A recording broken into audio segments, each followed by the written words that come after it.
Hi there, my name is Subhasis. In this series of Elasticsearch indexer, where we're building an indexer which is horizontally scalable and multi-tenanted. In the last video, we have covered for that indexer using ZooKeeper, when we are bringing up multiple instances of that indexer, how we are having the leader election or the master election, and the rest of the instances, they're joining the cluster as workers. We have seen that state. Right now, if you see from Eclipse, I'm running the master node already.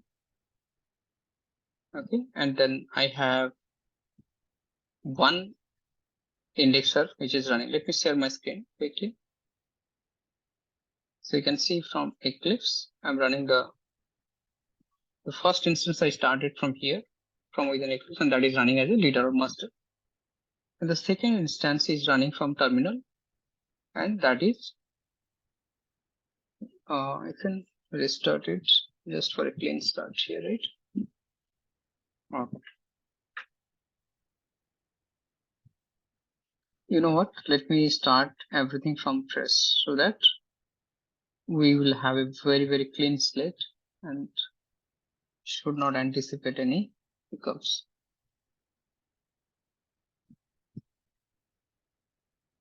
So I'm cleaning up the ZooKeeper root node also. I'm ready here, and let's start the first instance of the indexer.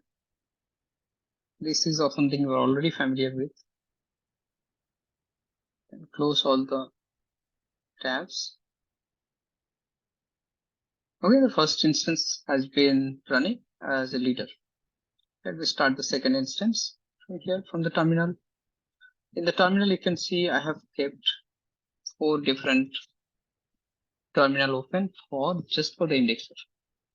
This is my second one, because first one is this, second one, third one, fourth, and fifth. But at a time, at the beginning, I'll not start all of them. I'll just start only one instance of it. Let's confirm in the ZooKeeper what is the situation. You can see only one worker 2 is running. Okay, and that is this one.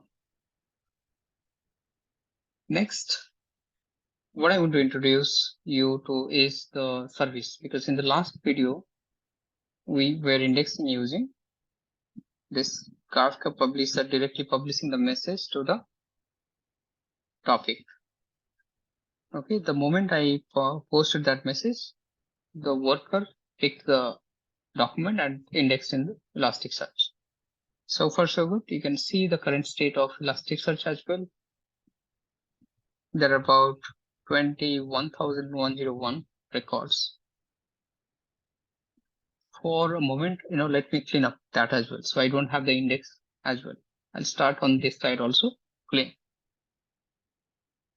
The source code of the service, which I'm going to introduce to you, is checked in here today. Next level school management service. And that's precisely what I'm going to open from my IDE here using IntelliJ. Same project. You can see all the entities and other things are created on this. If I show you from Postman, and I, let's say, make a call to list all the students starting from page 1, I'm passing a token. Oh, okay, I have not started the service yet, so let me start that first. Let the service start. As the service is running, I'll introduce you to what is really being created here, right? So yeah, it's okay.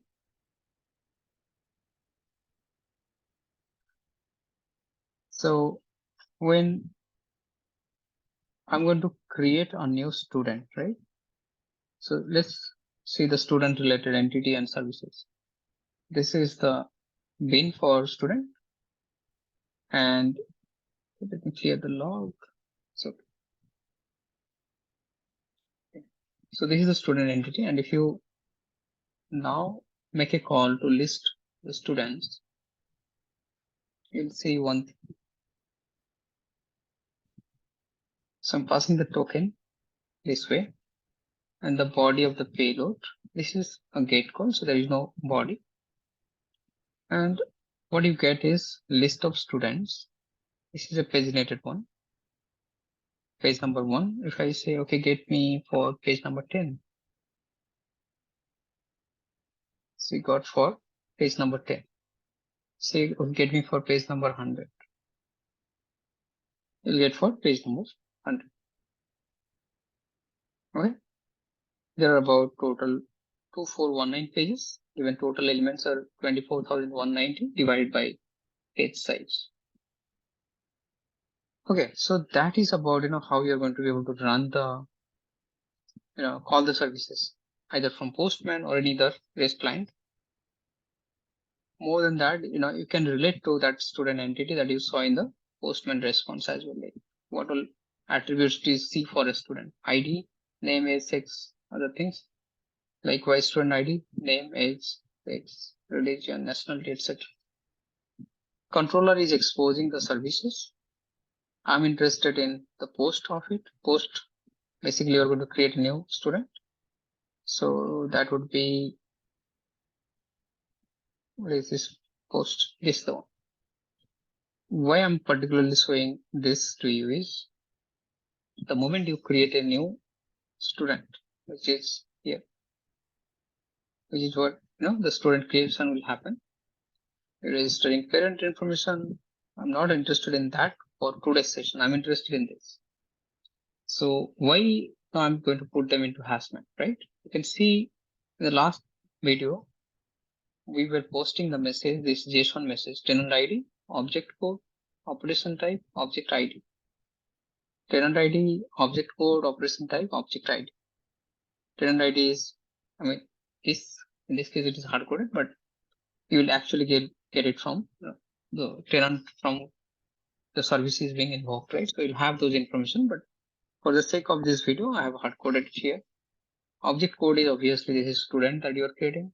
Operation type because it's a post, so you're creating a new student. And then object ID is the actual student ID which is getting created. So how do you get that? The student object that you have got from database. Right, when you made a save call, from that you got the student object.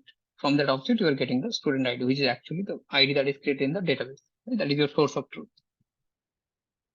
Okay, so this map you create and then you say Kafka producer.send request to message queue. Okay, and what is this implementation? So here I'm talking to the Bootstrap server, right, the Kafka server, and then few other standard configurations.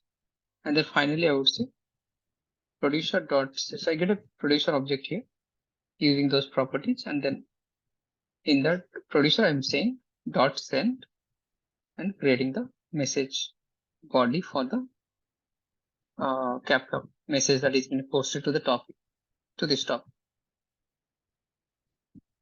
Why I'm showing you all this is because either you're going to create the student entity from Postman or any other REST client, but you should be familiar with what you are actually going to do. Now you have seen, because it's a GET call, this is what it is. But if I show you the post call, because you want to create a new student, for that, where you go?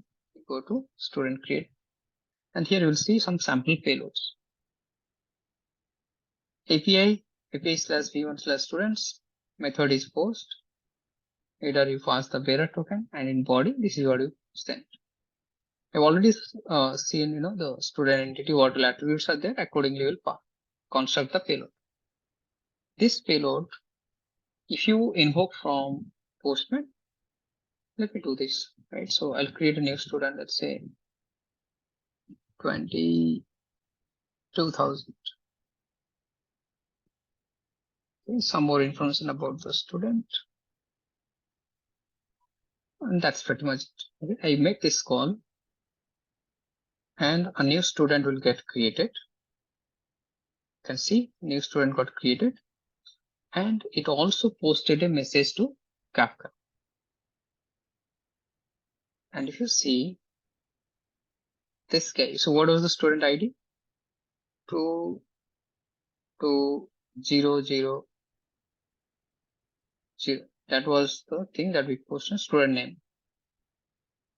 So this is the one that we posted from the postman, and that internally it posted a message to the Kafka topic. It's like, mimicking what we used to do directly by producing that message to Kafka, right? Same thing. However, this time we did from the service, right? Corresponding service and corresponding entities creation call. Master got that message. If you go here, you can see master got that message here. 24 object ID is 24192. How do you know that? Because the database ID is actually, it's an incremental ID, right? So the earlier ID, maximum ID that existed for this entity was 24191, and it created 24192. So for so, and that got assigned to worker 2, which is this one, worker 2, and that did the indexing. Now, what's the fun? You can just make one single call and then it will post the message to Kafka and it will be indexed, right? But imagine in a real situation, right? So your service will get bombarded with requests of hundreds of student cases. And when you're creating hundreds of students, obviously the indexing request is also, going to be, at the same volume, right? For that, how do you mimic that real-time situation? For that, what I have done is I have created a test plan in Apache JMeter. Okay, in that test plan, there are few variables like the bearer token and few other standard method, content types, etc. and the URL, right? The API. This I'll clean up.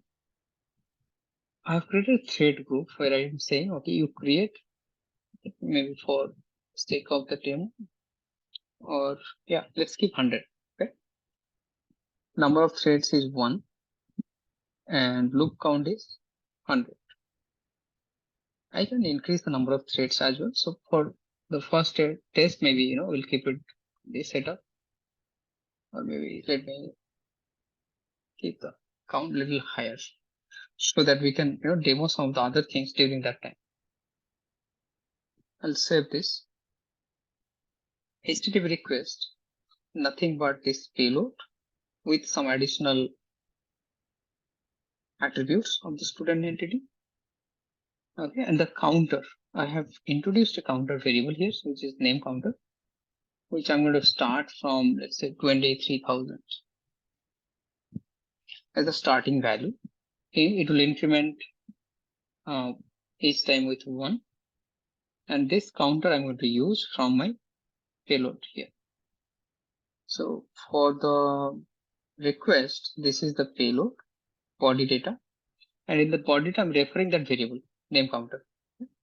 Nothing fancy, right? I've used it in a couple of places so that variability comes in the payload. You can use, some more advanced custom scripting for randomizing the sex, randomizing set of religion values, etc. But for now, let's keep it this way, simple. I'm all set. I'm going to start the test. Let me see the calls happening here. Started from 23K and then it's progressing. But at this point, it's only one worker which is working.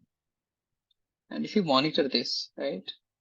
So say you wanted to see tasks, it's empty. What all other nodes are existing under indexer? You have tasks, you have workers, you have status, assign. Let me see what is there in assign. Slash worker 2.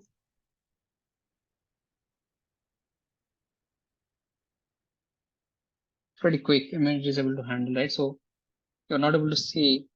Yeah, I see. Otherwise, it's happening so quickly that it's difficult to. Yeah, see, new tasks are getting assigned to this, right? Now, I'm going to add few more indexes and see. So dynamically, you find you saw there are too many requests which are coming, right? You realize that, and so you know what? Rather than having just one indexer, because it is going to take so much of time, to finish all those, let me add few more. Okay, so you see, dynamically you can add more and more indexer to the list. Oh gosh, I've already completed 200, so that's what I was worried about. So let me restart the test with 2000 this time, and the counter I'll keep it as 200, starting from that, right? So that is my name counter, right? 200. Let's begin the test one more time. I'll clean this old test. Let's start. Now monitor here. Now two workers are taking care of the requests. Okay. And that's the thing that you'll see here also.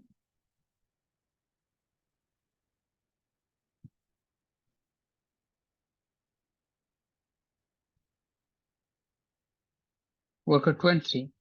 Let me add few more because okay, you have got so many requests to tackle right now, and you wanted to have more and more indexer. That's how you can horizontally scale, right?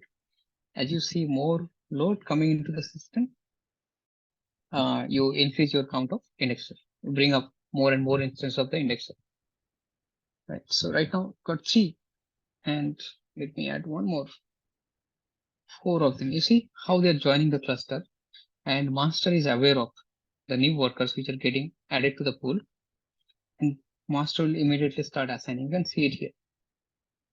You can see worker 3, 4. It is randomly, right? This part, if you see worker 3, 4, 5, 2, 3, 4, 5. So it is randomly, keep on assigning. And this is the part I said, right? So you can implement the distribution logic of your choice, like round robin, random. There are many other advanced things, right? So you can look at the task queue of that particular worker. If that worker is kind of slowing down, you don't give any extra work to them, right? So you can build a lot of those intelligence into the system right now because you have those metadata available through ZooKeeper. If some worker is logging, it is hundreds of requests are getting piled up there. The next 101st request, you don't want to give to that work. You want to rather give to the workers which are relatively, processing much quicker, right? So in a real-time situation, the configuration of the workers would be different, right? The indexer, either you are running it from prod or pod or, from VM, wherever you are running, right? The resources that you have allocated to, or the resources that is available, those dynamic situation can bring down the performance of certain workers, or can bring up the performance of certain workers. So based on the situation, right? So you can build those intelligence into the system, how you want to distribute, which worker node you want to give the work. Right? So you can see pretty quickly things are being indexed by 4 of them, 4 of the workers. And if you're lucky, you can see some of those assignments here.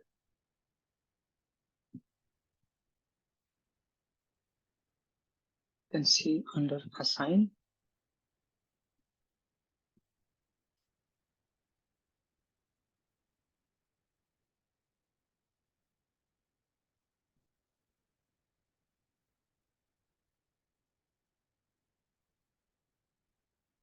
Yeah, sometimes they pick those messages so quickly that it's very difficult to track them.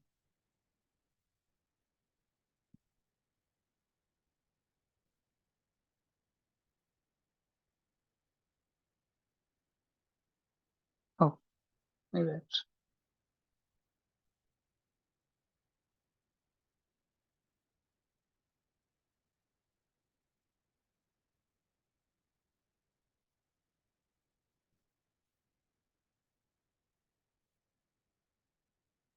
Yep.